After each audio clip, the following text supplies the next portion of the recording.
to start with you, John, though, really quickly. I do want to mention this part.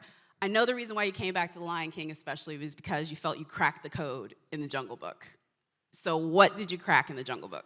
Well, Jungle Book, I've been working on both these movies back to back for about 6 years, and all the new technology that was available, I had finally learned how to use it by the end of Jungle Book. And at that point, with the team that we had assembled for it, all the artists, because a lot of attention is paid to the technology, but really these are handmade films. There's animators working on every shot, every environment that you see in the film, other than actually there's one shot that's a real photographic shot, but everything else is built from scratch by artists.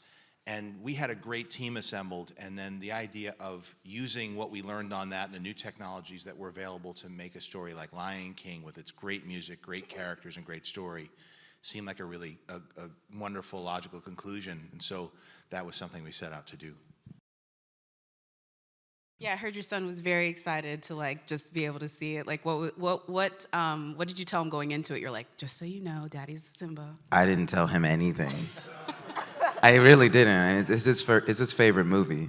So I was like, oh, I'll just wait until he gets there. But somehow he found out about it, but still didn't know I was in it. He was just like, oh, the one with Beyonce. And then during the movie, he's like, oh, Dad's in it too. This is great. Bonus, Aw, even your son, you're upstaged by Beyonce. That's fitting, yeah. Fair.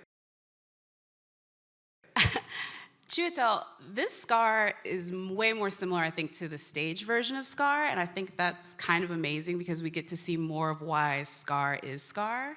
And I just want to know, was that what drove you to him? The fact that you get to show, he's not just a villain. I felt a little sympathy for Scar for a minute. Oh, good.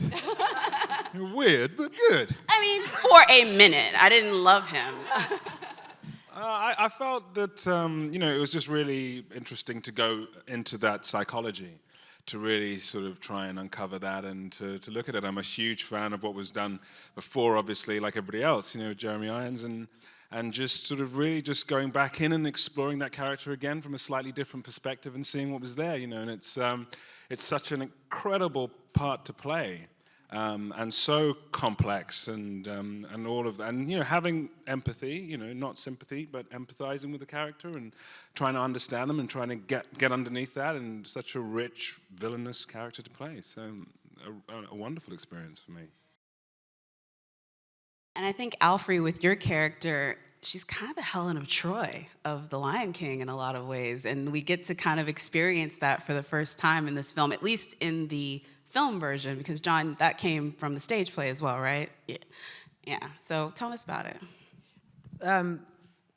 It is called The Lion King, but everyone knows that the lionesses are actually the rulers, the protectors, the nurturers, the hunters of the pride. And so John was able to give us the space to be that. One of the first encounters I had with wildlife was maybe almost 40 years ago in a conserve, and it was happening upon the lionesses, and you could hear the king in the distance. He was coming, but they were sitting and we were a little close to them, and I've never felt more afraid and more attracted at the same time.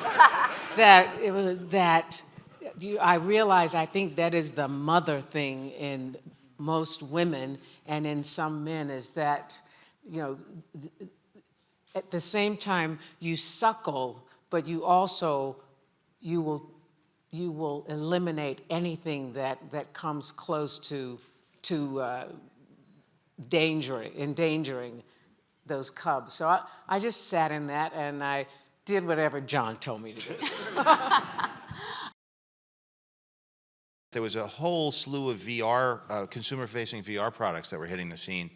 And we started experimenting with it at the end of Jungle Book and realized that we could build this really cool system of filmmaking using game engine technology and this new VR technology. And so we essentially were writing code as we were going for a multiplayer VR filmmaking game.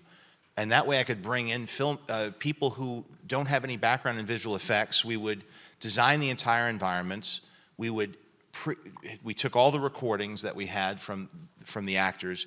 We would animate within the game engine. In this case, it was Unity. And the crew would be able to put on the headsets, go in, scout, and actually set cameras within VR. And whenever anybody visited, I would pop them into the equipment. Did you all play the video game? Yeah. Oh, some of y'all. Yes. Oh, everyone? And it Okay. was Yeah. awesome. Okay, so JD, you grab mic. So tell us about the video game. It's so cool. It's like watching your favorite movie, but everything, like, you're in it. You're in the movie. That's exactly what it was. That's exactly what it was. You did an amazing job with this. So it